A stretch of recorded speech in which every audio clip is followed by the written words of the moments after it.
주신 하나님의 말씀은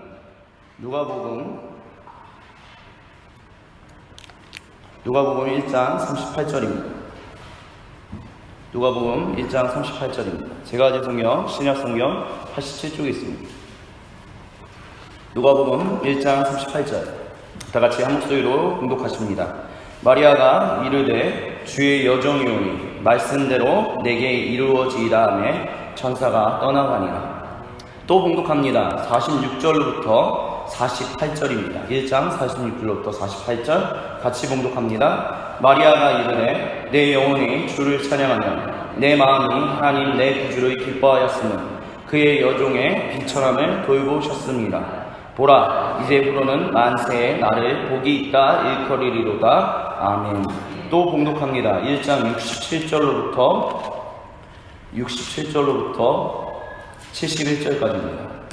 1장 67절로부터 71절 다같이 봉독합니다. 그 부친 사가랴가 성령의 충만함을 받아 예언하여 이르되 찬송하리로다. 주 이스라엘 하나님이여 그 백성을 돌보사 속량하시며 우리를 위하여 구원의 뿔을 그 종 다윗의 집에 일으키셨으니 이것은 주께서 예로부터 거룩한 선지자의 입으로 말씀하신 바와 같이 우리 원수에게서와 우리를 미워하는 모든 자의 손에서 구원하시는 일이라. 아멘. 마지막으로 한 군데만 더 봉독합니다. 2장 27절로부터 32절입니다. 누가복음 2장 27절로부터 32절입니다. 같이 봉독합니다. 성령의 감동으로 성전에 들어가며 마침 부모가 율법의 관례대로 행하고자 하여 그 아기 예수를 데리고 오는지라. 시므온이 아기를 안고 하나님을 찬송하여 이르되 주제여 이제는 말씀하신 대로 종을 평안히 놓아주시는도다. 내 눈이 주의 구원을 보았사오니 이는 만민 앞에 예비하신 것이요 이방을 비추는 빛이요 주의 백성 이스라엘의 영광이니이다. 아멘. 오늘 우리가 읽었던 네 군데의 성경 구절은 기도와 관련된 성경 구절입니다. 우리 안에 2018년 한 해 주님이 주시는 귀한 기도의 삶이 가득 넘치기를 소망합니다. 그래서 그 기도의 삶에 대해서 이야기를 좀 나누고자 네 군데의 좀 다른 기도의 구절들을 같이 봉독했습니다. 한국교회는 그 어느 교회보다도 그 어느 세대 그 어느 지역에 있는 교회들보다도 가장 귀한 은혜를 누리고 있는 교회 공동체입니다. 왜냐하면 한국교회는 새벽 기도회가 있고요 3일 기도회가 있고 금요 신화 기도회가 있기 때문입니다. 지금은 그게 큰 은혜야 라고 말씀하실 수 있는 분이 있을지도 모르겠지만 저는 이것이 그 어느 나라와도 비교할 수 없는 가장 귀한 복된 것이다 라고 저는 그렇게 확신합니다. 왜냐하면 그 어느 누구도 새벽 기도회라는 것을 만든 교회가 없어요. 전 세계 어느 교회에서도. 새벽 기도회는 그렇다고 한국에 와 있는 선교사님들이 그럼 시작했느냐? 그것도 아니에요.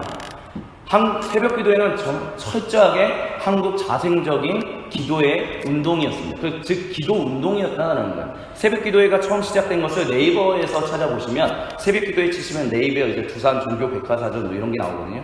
그걸 찾아보면 이렇게 나와요. 새벽 기도회는 1906년 평양 장대현 교회에서 한 외국인 선교사들과 상관없이 장로님들과 성도들이 모여서 새벽을 깨우자라는 자발적인 모임으로 시작되었다라는 얘기를 합니다. 이런 모임이 없어요, 새벽에. 물론 한간에는 그런 얘기도 있죠. 이게 새벽 기도 옛날에 이제 우리 그 옛날 조상들이 기독교가 들어오기 전에 정한수 띄워놓고 거기다 손 빌면서 이제 빌던 그런 기복신앙 중에 하나야. 물론 좀 기복신앙으로 흘러가는 것들이 있어요. 우리가 새벽 기도에 가면 기복신앙 복 주시옵소서 그러다 보니까 조금 안 좋게 비춰지고 부정적인 것으로 비춰지는 것들도 그렇지만 그럼에도 불구하고 새벽 기도에는 정말 대단한 것입니다. 왜냐? 아침을 깨어 하나님 앞에 나아가 하나님과 교제하며 나아가는 시간이 있기 때문입니다.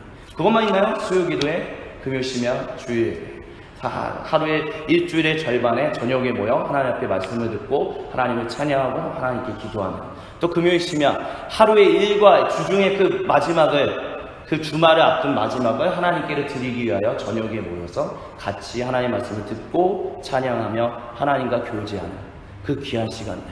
그렇기 때문에 한국교회는 그 어느 전 세계에 있는 어느 교회하고도 비교할 수 없을 정도로 놀라운 믿음의 유산들을 가지고 있다라고 말씀드릴 수 있을 것입니다. 그렇기 때문에 우리가 2018년에는 더욱더 이와 같이 하나님이 우리에게 부으신, 우리의 선인들, 우리의 조상들로부터 부으신 그 은혜, 그것을 따라 우리의 기도의 삶, 하나님과 함께하는 교제의 삶이, 관계의 삶이, 대화의 삶이 더욱더 풍성해질 수 있게 되기를 간절히 소망합니다. 그래서 새벽 기도를 더욱더 사모하셨으면 좋겠고요. 수요일 밤을 더 사모하셨으면 좋겠고, 금요 심야를 사모하여 함께 모여 하나님 앞에 기도하며 하나님의 음성을 들으며 하나님 우리에게 원하시는, 나에게 원하시는, 그리고 우리 공동체에게 원하시는 것이 무엇인지를 더 깊이 있게 무릎 꿇고 같이 부르짖는, 그리고 그분의 음성에 침묵하여 하나님 앞에 나아가는 그 은혜가 우리 가운데 넘칠 수 있었으면 좋겠습니다. 네, 이거는 이거고요. 한번 그럼 이렇게 좀 한번 질문을 드리고 싶어요. 새벽 기도를 우리는 나가고요. 우리는 3일 밤 기도회를 나가고 금요 심야를 나갑니다. 귀한 유산들이에요. 근데 그걸로 사도 바울이 데살로니가 전서 5장 16절부터 18절에 얘기했던 항상 기뻐하라, 쉬지 말고 기도하라, 범사에 감사하라. 우리는 이것을 온전히 충만히 누리면서 살아가고 계십니까? 즉 새벽 기도 다 나오시면, 3일 밤 기도에 나오시면, 금요 심야 기도에 나오면 정말 내 기도의 삶은 더할 나위 없이 풍족해 라고 얘기하면서 살아가고 계십니까? 모르겠습니다. 성도님들께서는 어떻게 느끼실지 모르겠지만 저는 단 한 번도 그렇게 느껴본 적이 없어요. 지금 무슨 얘기냐? 새벽 기도에, 3일 밤 기도에, 금요 심야 기도에 이 하나님이 우리에게 주신, 한국교회에 주신 이 놀라운 유산을 통해서 기도하고 하나님과 함께 교제하고 대화하고, 그래서 그 은혜를 누리며 살아가고 있지만 이게 다다, 이게 족하다, 나에게 충분하다, 충만하다라고 느낀 적이 단 한 번도 없다라는 것입니다. 왜냐하면 그것만으로 하나님 앞에 매 순간 기도하며 나아가는, 하나님의 뜻을 구하고 하나님의 뜻을 들으며 하나님과 함께 교제하며 하나님이 원하시고 기뻐하시는 뜻대로 순종하며 살아가는 것에 있어서 부족하다는 것을 너무나 절실하게 느끼기 때문입니다. 목사로서 솔직하게 고백드리는 겁니다. 성도로서 솔직하게 고백드리는 겁니다. 그렇기 때문에 저는 새벽 기도, 3일 밤 기도회, 금요 심야 기도회, 이런 기도회들 뿐만이 아니라 어떻게 하면 기도의 삶이 우리 안에서 더욱더 풍성해질 수 있을까? 내 인생 가운데 정말 쉬지 말고 기도하라고 말씀하셨던 그 하나님의 은혜가 내 안에서 언제나 진짜 넘쳐나게 하기 위해서는 이것 말고 나의 일상의 삶 가운데서 그것을 누릴 수 있는 것이 과연 무엇이 있을까? 저는 그것을 굉장히 많이 찾아다녔었습니다. 그래서 별의별 기도회도 가보고, 산 기도도 가보고, 나무 뿌리를 잡고 기도회도 해보고. 근데 중요한 것은 그때만이에요. 뭐냐? 새벽 기도 가면 그때만이에요. 3일 밤 기도회 가면 그때만이에요. 금요 심야 가면 그때만이에요. 그때 기도회 끝나면 돌아가면 기도가 모자라요. 기도가 고파요. 하나님과의 교제, 하나님이 원하시고 기뻐하시는 뜻이 무엇인지 더 하나님을 더 알고 싶고 하나님 뜻대로 살고 싶은데 그것만으로는 부족하다는 것을 많이 느꼈어요. 그러니까 그리고 그렇다고 해서 산기도를 가든 어디 나무 뿌리를 잡든 어디를 가든 어느 단체를 가든 그건 언제나 거기에요. 거기서 끝난다는 거예요. 거기를 떠나 내가 일상생활에 돌아오면 기도를 많이 하지 않는 내 자신을 발견하면서 왜 이렇게 나는 기도를 하지 않을까? 그러면서 느끼게 된 게 하나, 깨닫게 된 것이 하나가 뭐였었냐면 기도의 삶은 하나님 우리에게 원하시는 그 기도, 하나님 우리에게 원하시는 그 대화, 하나님 우리에게 원하시는 그 관계라는 것은 어디 가서 그것만 한다라고 해서 그거에 다가 될 수가 없구나라는 것을 깨닫게 됐어요. 지금 뭐냐? 내가 새벽 기도에 가서 기도한다고 해서, 내가 3일 기도에, 금요 심야 기도에 어느 단체 기도 훈련 받으러 간다고 해서, 아니면 어디 산기도 간다고 해서 나무뿌리 잡고 기도한다고 해서 그것만으로서 내 일상하고 연결되지 않는다는 것을 깨달았다는 거예요. 뭐냐면 내가 예를 들어서 새벽 기도에서 뭔가 기도의 훈련들 쌓았고 3일 기도에, 금요 심야, 산기도, 어떤 모든 것을 통해서 내가 기도의 그런 시간들을 가지고 기도의 맛을 보았고, 그러면 진짜 중요한 건 뭐냐? 세상 가운데 나가서 내 일상에서 하나님을 기도하면서 사는 거구나. 내가 바쁘다라고 얘기하는 그 순간에, 내가 일한다라고 생각하는 그 순간에, 내가 밥 먹는다라고 하는 그 순간에 하나님 앞에서 기도하며 나아가는 것이 정말 중요하구나. 그러니까 기도라는 것은 단순히 내가 기도하러 어디 가야지, 시간을 따로 떼내서 해야지, 내가 훈련한 대로 여기서 한 대로 해야지, 이게 아니라 그것을 내가 어디선거든 배웠다면, 어디서든 내가 참여해서 기도의 삶을, 그 기도의 맛을 맛봤고 하나님과의 관계의 삶을 맛봤다면 그거를 내 일상생활로 가지고 와서 그것을 누리면서 그것을 적용하면서 사는 것이구나 하는 것을 느끼게 되었다는 거예요. 그래서 그것을 느끼면서 이제 내 마음속에 품었던 것이 무엇이냐면요, 모든 기도에 정말 하나님 주시는 그 기회, 하나님을 만날 수 있는 그 특별한 기회에 내가 나아가야지. 그것과 동시에 내가 내 삶의 모든 순간에 내가 하나님이 그 모든 특별한 순간에 만났던 그 하나님, 그 맛봤던 하나님을 내 일상에서, 바쁘다라고 얘기하는 그 일상에서 정말 맛볼 수 있게 더 훈련해야겠구나. 더 앞에, 하나님 앞에 무릎 꿇어야겠구나. 하나님 앞에 일하면서 내가 무릎을 꿇을 수는 없겠지만 내가 하나님 앞에 질문하고 하나님 앞에 기도하는 그 삶을 쌓아 나아갈 수 있어야겠구나라는 것을 깨달았었습니다. 근데 그걸 깨달으니까 그때 하나님이 저에게 조명해 주신 것이 하나가 있었어요. 그게 뭐였었냐면 가톨릭에서 얘기하는 영어로 표현하면 데일리 오피스라고 하고요. 우리나라 말로 하면 성무일과 또는 성무일도라는 것을 하나님이 저한테 가르쳐 주신 것이 있어요. 근데 이제 갑자기 가톨릭 얘기를 하니까 어떤 분들은 그렇게 얘기하실 수도 있겠죠. 가톨릭 이단 아니야? 가톨릭 적그리스도 될 수 있는 거 아니야? 물론 가톨릭에 우리가 가지고 있는 복음에 비추어 봤을 때, 개신교가 얘기하는 복음의 빛에 비추어 봤을 때 가톨릭이 위험성을 가지고 있는 것들은 분명히 있어요.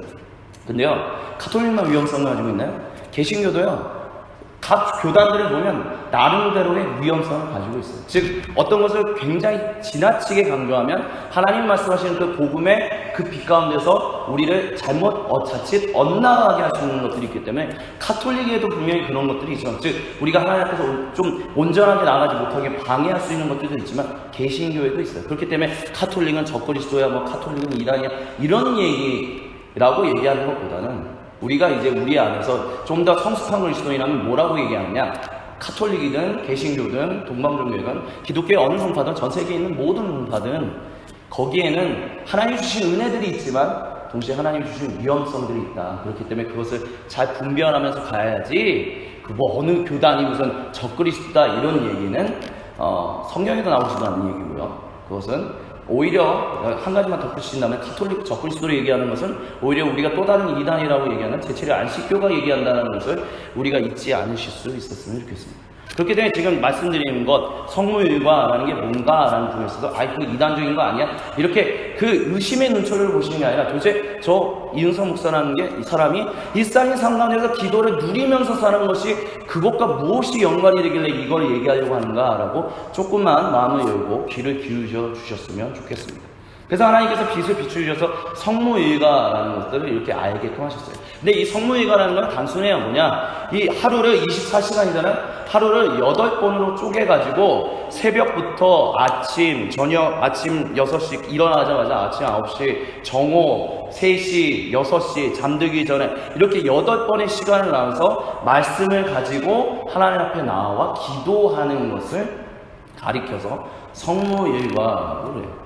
뭐냐? 가톨릭이나 동방종교회 같은 경우는 새벽기도, 개신교가 얘기하는 아마 새벽기도가 제가 알기로는 아마 없는 걸로 제가 알고 있는데, 그들에게는 새벽기도회라는 것이 특별하게 강조되지 않는 대신 그 신자들에게, 즉 가톨릭 신자들이든 동방종교회든 영국성교회든 그들의 신자에게 그들의 하루의 어느 시간에, 그것이 1분이 되든 5분이 되든 10분이 되든 1시간이 되든 시간을 낼 수 있으면 아침에 일어나자마자 아침 9시에, 12시에, 오후 3시에, 6시에 잠들 때까지 그 순간에 하나님의 말씀을 가지고 하나님 앞에 찬송하며 하나님께 기도하는 그 하루의 기도의 삶의 어떤 루틴을 만들어주는 것들을 주고 있어요. 가톨릭이나 동방종교회는. 그것을 가리켜서 성무일과 성무일도라고 얘기한다는 거죠. 근데 이 말하는, 여기서 말씀드린 이 성무일과 성무일도는 단순히 가톨릭의 유산이 아니라 동방종교의 유산이 아니라 기독교의 원래부터 내려왔던 유산이에요. 처음부터 우리가 사도행전을 읽어보면 베드로와 요한이 사도행전 4장에 기도할 시간이 되어 성전으로 나아가니 거기에 성전 미문에 앉아있는 안진뱅이를 만났다라고 얘기를 해요. 거기서 말하는 이 기도의 시간, 그 유대인들이 1세기 유대인들이 지키고 있었던 그 기도의 사이클은 언제부터 주어져 있었냐면 주전 6세기에 바벨론 제국의 포로로 끌려가면서부터 유대인들은 기도의 어떤 루틴을 만들어가는 일들을 했었어요. 왜냐하면 성전이 무너졌잖아요. 하나님을 예배할 수가 없어요. 하나님을 만날 수가 없어요. 하나님을 만날 수 있는 성전이 없기 때문에. 그렇기 때문에 70년이 지나고 난 다음에 하나님께로 돌아와 하나님 그 성전에서 하나님을 예배하고 하나님과 함께 교제하며 하나님을 누리며 살아가는 그 인생을 살아갈 것이다. 그때까지 우리가 어떻게 할 것인가? 그때까지 우리가 하나님의 은혜를 어떻게 놓치지 않고 살아갈 것인가? 그들이 선택한 게 뭐냐? 우리가 기도의 시간을 쌓자. 우리 유대인들 다시 하나님께 돌아갔을 때 성전에서 하나님을 예배할 수, 우리의 후손들이 하나님을 잊어버리지 않고 온전히 하나님을 예배할 수 있게 이 이방인의 땅에서 하나님을 예배하는 곳이 아무도 없는 그 버려진 땅에서 우리가 버려졌다라고 여겨지는 그 땅에서 버림받지 않았다는 것을 우리 후손들이 잊지 않게끔 하기 위하여 아침 6시, 9시, 12시, 3시, 6시 이렇게 기도의 삶을 쌓아가자라는 것을 했다라는 거예요. 그렇기 때문에 다니엘을 넘어뜨리려고 했던 사람들이 그것을 걸고 넘어졌던 것도 뭐냐? 다니엘이 그 유대인의 전통에 따라 기도하는 그 시간을 걸고 넘어졌던 것도 그것과 연결되고요. 베드로와 요한이 그 기도를 통해서 하나님 앞에 나아갔던 거예요. 이 모든 것들이 주전 6세기로부터 이제 그리스도인들로 연결해서 가톨릭, 동방용계, 그리고 개신교회까지 이어지고 있다는 것을 우리가 좀 기억하실 수 있었으면 좋겠습니다. 즉 가톨릭 유산이 아니다라는 거예요. 이건 뭐냐? 하나님이 우리에게, 하나님의 자녀들에게, 특별히 이 세상 가운데 하나님을 대적하고 하나님의 나라도 있지만 하나님을 대적하는 악의 무리가 있는, 공조 섞여 있는 이 세상에서 어떻게 하나님을 잊어버리지 않고 하나님을 누리며 하나님과 관계에 맺으며 살아갈 것인가에 대해서 우리에게 주신 하나님의 유산이다라는 것입니다. 그래서 제가 오늘 소개하려고 하는 것이 바로 이 성모일도, 성모일가는, 특별히 초대교회에서부터 고대 그리스도인들은 이 오늘 우리가 읽었던 누가복음의 4가지 성경 구절을 8번 중에 아침 9시, 아침 6시, 즉 아침에 일어나자마자, 그리고 정오, 그리고 저녁 6시, 그리고 잠들 때 이 성경 구절들을 읽으면서 하나님이 나에게 주여 내 안에 정말 하나님이 부으시고 원하시는 그 기도의 그 끈이 놓쳐지지 않고 더욱더 내 일상이 풍성하게 그 하나님의 생명이 누리면서 살아갈 수 있게 하여 주옵소서라고 기도하면서 그와 같은 기도의 루틴을 쌓아가면서 살아갔습니다. 그리고 지금도 전 세계에 있는 많은 카톨릭이든 동방교회든 개신교회이든 많은 사람들이 그 삶을 살아가고 있어요. 저도 또한 그렇게 살아가고 있고요. 그래서 그것을 좀 같이 나누려고 합니다. 즉 오늘 특별히 읽었던 것 중에 1장 38절을 보면 마리아가 이르되 주의 여종이오니 말씀대로 내게 이루어지다음에 천사가 떠나가니라. 이 성경 구절을 성모일과 성모일도라는 곳에서는 아침에 일어나자마자 이 성경 말씀을 읽고 그 말씀을 가지고 하나님 앞에 기도하는, 그게 1분이 되든 5분이 되든 10분이 되든 그것을 기도를 해요. 그럼 왜 이 성경 구절을 고대 그리스도인들부터 왜 다른 수많은 성경 구절들이 있는데 굳이 이 누가복음 1장 38절을 아침에 일어나자마자 기도했는가? 그 부분을 잠깐 설명을 드리도록 할게요. 마리아가 지금 1장 38절의 이 말씀은 마리아에게 가브리엘이 수태고지를 하여 나타난 그 당시의 일이에요. 그래서 마리아여 축복받았다. 당신이 하나님으로 인해서 성령으로 인하여 잉태할 것이다. 하나님의 아들을 잉태할 것입니다 라고 얘기를 해요. 그랬더니 34절에 보면 마리아가 천사에게 말하되 나는 남자를 알지 못하니 어찌 이 일이 있습니까? 라고 했을 때 35절에 천사가 대답하여 이르되 성령이 너에게 임하시고 지극히 높으신 이의 능력이 너를 덮으시리니 이름으로 나실 바 거룩한 이는 하나님의 아들이라 일컬어지리라 라고 얘기를 해요. 근데 중요한 것은 이 말씀을 외쳐진 그 순간까지도 성령이 마리아의 안에는 임하지 않았어요.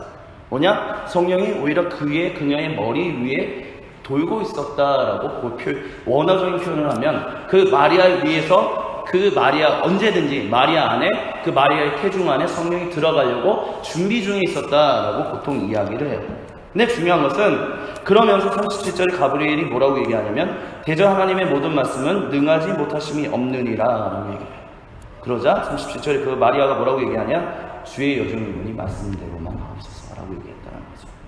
여기서 얘기하는 이 성경 구절이 이 부분을 가지고 고대 그리스도인들은 이것을 어디와 연결했냐면 창세기 1장 2절하고 연결했어요.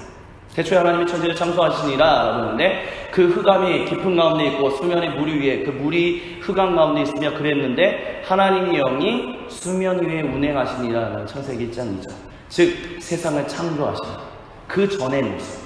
근데 이 마리아도 하나님께서 거룩하신 구원의, 즉 마리아의 태중으로부터 아들 예수님이 태어남을 위해서 세상을 구원하신 그 일이 이루어지게끔 하기 이전의 상태가 뭐냐면 성령이 마리아 위에 있는 거예요. 마치 창세기 1장 2절에 하나님이 말씀으로 세상을 창조하시기 이전에 하나님의 영이 수면 위에 운행했던 거죠. 지금 마리아 위에 지금 준비돼서 운행하고 있는 모습이 동일하게 비춰지는 거예요. 그런데 1장 3절에 뭐라고 얘기해요? 하나님이 말씀하시니 빛이 있어. 그러면서 세상이 창조되기 시작해요. 즉 하나님이 말씀하시니까 세상이 창조되고, 하나님 말씀하시니까 사람이 살 수 있는 공간이 만들어지고, 하나님 말씀하시니까 사람의 삶이 시작되었다라는 거예요. 그것처럼 마리아가 뭐라고 얘기했냐면 주의 여정이오니 말씀대로 내게 이루어지리라. 즉 주님이 말씀하셨으니 그 말씀대로 내가 이루어짐을 믿습니다. 즉 이게 도대체 이성적으로는 이해도 되지도 않고 도저히 상식적으로도 말이 안 되는 거고, 이렇게 되었다가 까딱 잘못하면 내가 죽을 수도 있는 것이지만, 하나님이 그렇게 말씀만 하신다면, 그렇게 말씀하셔서 세상을 창조하셨고 하나님이 그렇게 말씀하시는 대로 세상을 구원하신다면, 내 인생을 구원하시고 나를 통해서 우리 민족을 구원하시고 이 땅을 구원하길 원하신다면, 주여 나는 그저 주님의 종이니 주님의 말씀대로만 하옵소서.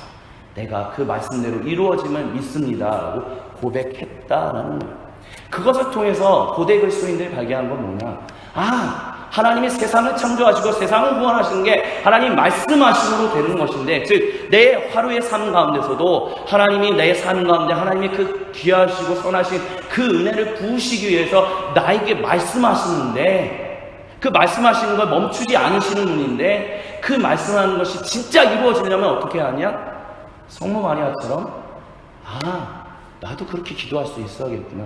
즉 하루에 첫 아침에 일어나자마자 오늘 나에게 부으신 은혜가 무엇인지 내가 모르고, 하나님이 나에게 말씀하실 것이 무엇인지 모르고, 하나님이 나에게 어떻게 구원의 일들을 베푸실 것인지 나는 알지 못하지만, 때로는 그 말씀하시는 것들이 나의 상식을 뛰어넘는 것이 될 수도 있지만, 하나님이 말씀하신다면 그 선하신 하나님, 창조하시고 구원하시는 그 하나님이 오늘 내 인생 가운데 그 거룩하시고 선하신 일을 이루길 원하신다면 주여 말씀만 하옵소서. 그러면 주님의 뜻대로 이루어지다라는 겸손의 고백을 했다라는 거예요. 그러면서 고대 그리스도인들이 했던 것은 뭐냐? 하나님 오늘 내 안에 무슨 일이 일어날지 모릅니다. 다만 하나님이 말씀만 하시면 그 말씀대로 이루어지는 이것을 믿음으로 고백하오니 주여 오늘 내 인생 가운데, 우리의 삶 가운데, 이 세상 가운데 말씀하옵소서. 내가 그 음성을 듣기 원합니다. 그리고 그 음성대로 이루어지길 원합니다 라는 기도를 드렸다는 거예요. 어쩌면 하루의 시작에 하나님이 이루실 일들에 대한 기대감을 가지고 그것을 하나님께 기도했다는 거죠. 그와 같은 것을 통해서 우리에게 배울 수 있는 건 뭐냐? 아침에 일어났을 때 피곤해, 힘들어, 어려워 이런 것이 아니라 하나님이 나의 삶에 어떤 것을 이루실지 모르겠구나. 하지만 이루시옵소서. 내가 그 말씀대로 이루어짐을 믿음으로 고백합니다 라고 기도하면서 그 인생 하루의 일과를 시작했다는 거죠. 그리고 정오에 보면, 정오에 읽었던 성경 구절은 오늘 우리가 읽었던 1장 67절에 있는 성경 구절이었어요. 그 붙인 사가랴가 성령의 충만함을 받아 예언하여 이르되 찬송하리로다 주 이스라엘 하나님이여 그 백성을 돌보사 속량하시며 우리를 위하여 구원의 뿔을 그 종 다윗의 집에 일으키셨으니. 이 기도문을 쭉 읽었었어요, 정오에.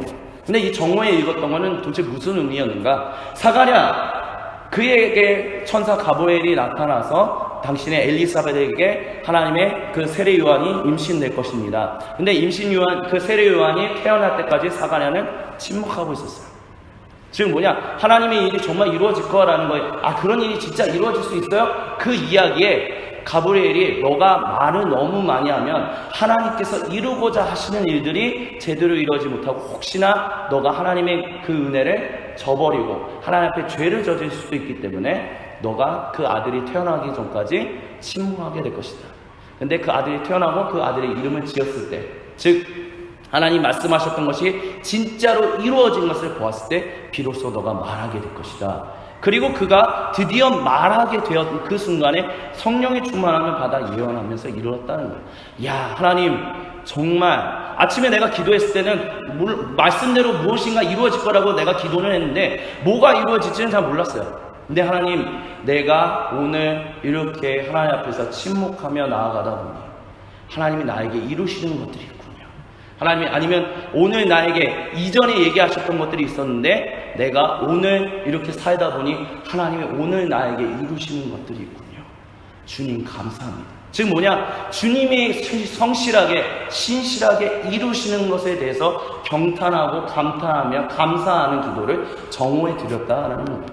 그것을 통해서 고대 그리스도인들은 무슨 기도의 삶을 살고자 했는가? 하나님의 말씀대로 이루신다면 그 말씀이 진짜 이루어지는 것을 내가 보길 원합니다.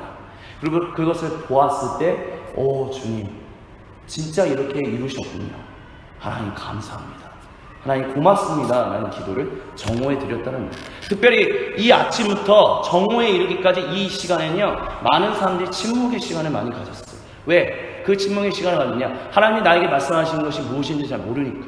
근데 또 하나님 나에게 무엇을 말씀하시긴 했는데 그 말씀하시는 게 정말 그런 거야? 내가 때로는 의심하고 때로는 그게 그럴까? 마치 사그라처럼 이게 하나님 말씀하는 것이 정말 상식적으로 말이 돼? 합당한 거야? 그러면서 자칫 내가 하나님 앞에서 잘못될 수도 있기 때문에, 하나님 앞에서 괜히 저지르지 않을 수도 있는 죄를 저질 수도 있기 때문에 그리스도인들은 하나님 앞에서 하나님이 이루시겠다라고 하는 일들에 대해서 아침에 기도했으면 정오에 이 기도를 드릴 때까지 침묵하는 시간을 많이 가졌다는 거예요. 왜? 하나님께서 이루신다면 내가 입을 다물겠습니다. 주님의 뜻이 나타날 때까지, 내가 들었던 그 음성이 진짜 내 눈에 보일 때까지 하나님, 나는 그것에 대해서 이런 반무도 하지 않겠습니다. 이렇습니다, 저렇습니다, 그렇습니다 이렇게 얘기하는 것이 아니라 말씀대로 이루시는 그 순간까지 나는 침묵하며 마침내 이루신 그날에 내가 사가랴처럼 하나님을 찬양하기 원합니다 라는 그 기도의 삶을, 그 기도를 정오에 드렸다라는 것이죠. 그리고 마지막으로 세 번째로 6시에 드렸던 기도는 마리아의 찬가라고 얘기하는 누가복음 1장 46절부터 47절의 그 부분들을 기도를 했었습니다. 그래서 마리아가 이르되 내 영혼이 주를 찬양하며 내 마음이 하나님 내 구주를 기뻐하였으며. 내 영혼이 주를 찬양하며, 이것을 라틴어로 하면 매그니피카트라고 보통 부릅니다. 매그니피카트. 이것을 영어로 하면 매그니피션트. 즉 이 단어는 뭐냐, 장엄하다, 위대하다, 놀랍다 라는 뜻을 가지고 있는 단어인데요, 마리아가 이것을 하나님 앞에 찬양을 했었어요. 언제? 실제로 하나님 말씀대로 이루어지다 하고 그것을 기도하고 난 다음에 또 다른 하나님의 말씀으로 임신한 엘리사벳을 만났을 때, 즉 하나님이 정말 자신이 말씀하신 대로 정말 성실하게 자신의 구원을 이루고 계시구나 라는 그 기도, 그것을 진실 눈으로 보았을 때, 다시 눈으로 본 것에 대해서 경탄하고 감사하는 것뿐만 아니라 이제는 더 나아가서 무엇을 찬양했냐? 이렇게 나의 인생 가운데, 우리의 인생 가운데, 이 세상 가운데 놀라운 구원을 베푸시는 하나님, 당신은 장엄하신 분이십니다. 당신은 위대하신 분이십니다. 당신은 놀라우신 분이십니다 라고 기도했다는 것입니다. 근데 그 기도가 단순히 그것뿐만이 아니라 그 기도는 무엇이냐? 비천한 자들을 구원하시는 분이시다. 억눌린 자들을 해방시키시는 분이시다. 하나님 앞에서 고통당하고 눈물 흘리고 있는 자들을 외면하지 않으시고 자신의 구원을 베푸사 이 땅의 높은 자들을, 높아서 교만했던 자들을 꺾으시고 낮아서 힘들어했던 이들을 높이 세우사 하나님께서 이꼴로 만드시는, 즉 평등하게 만드사 하나님께서 당신의 정의와 당신의 공의를 행하시는 분이시구나 라는 그것을 찬양하는 찬가를 고대 그리스도인들부터 기독교인들은 저녁 6시에 하는 기도를, 이 기도문을 사용했다라는 것입니다. 그리고 마지막으로 그 하루의 마지막을 마무리할 때 사용했던 기도는 바로 그 시몬의 기도다라고 하는, 아기 예수님을 안고 하는 기도. 그 기도가 뭐였습니까? 시몬이 가지고 있었던 은혜가 무엇이었습니까? 주여, 당신이 죽기 전에, 시몬이 죽기 전에 당신이 세상을 구원하실 어린 양 예수를 볼 것입니다. 그리고 실제 어린 양 예수를 만났어요. 그리고 이제 그 어린 양 예수를 안고 이 시몬이 하나님의 찬송하는 예배에 뭐라고 얘기하냐? 주여, 이제는 나에게 말씀하신 대로 이 세상을 구원하실 예수님을 만나게 하셨으니 이제 나는 평안히 눈을 감을 수 있습니다.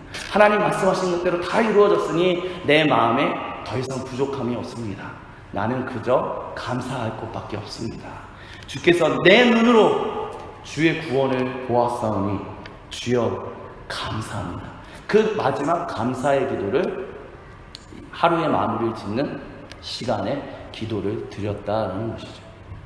이 네 가지 기도, 아침, 정오, 6시 잠들기 전에, 아침에 일어났을 때 나에게 어떤 일이 일어날지 모르지만 하나님 당신은 분명히 말씀하시면 나의 인생을 그리고 우리를 구원하신 분이니 주여 무엇이든지 말씀하옵소서 그대로 오늘 이루어지이다 라고 기도하며 하루를 시작하고 하루를 열심히 살다가 12시에 주여 주님이 당신이 말씀하신 것들이 그렇게 이루어지는군요.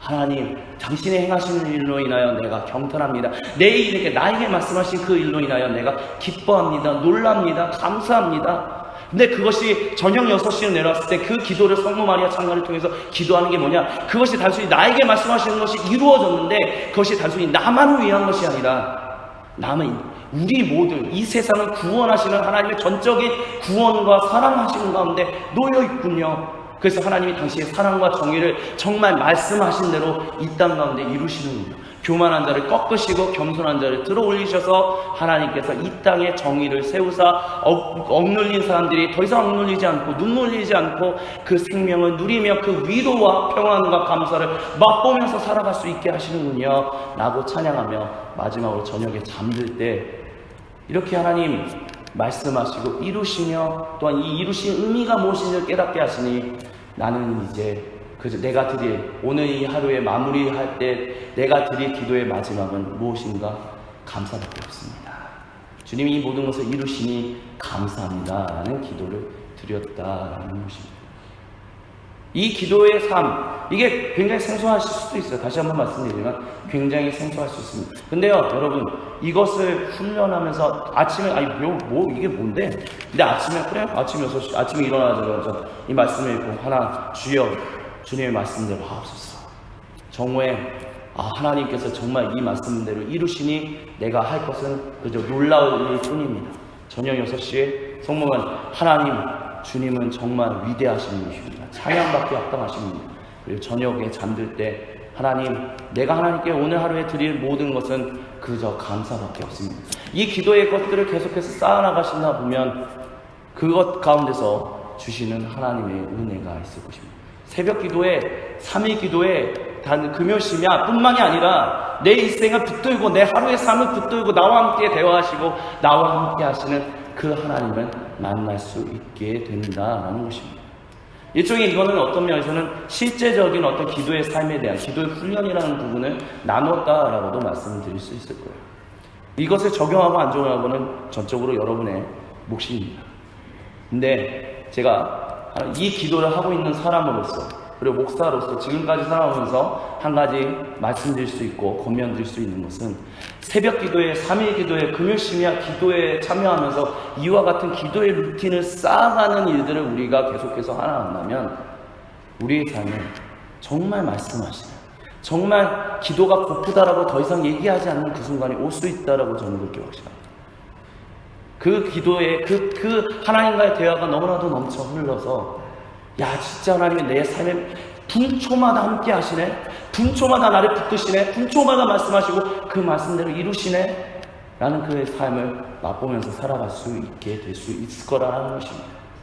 그 은혜가 그와 같은 그 기도의 훈련이 아니면 여러분이 가지고 있는 그 어떤 기도의 훈련이든 여러분의 삶 가운데 적용하면서 나아가는 그 기도의 삶을 살아갈 수 있기를 간절히 소망합니다. 기도에 나오는 걸로 기도의 삶이 끝났다라고 생각하지 마시고 기도에서 그리고 여러분이 알고 있는 그 무엇인가 기도의 방법들이 있고 훈련이 있다면 그것을 여러분의 삶의 분초마다 쏟아붓는 그 훈련이 있게 하여 주십시오.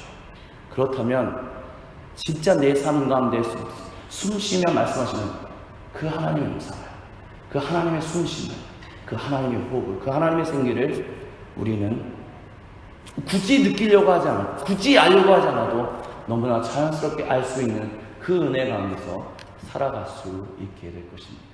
그 은혜가 우리 가운데 영원히 함께 하시기를 주님의 이름으로 간절히 축원합니다.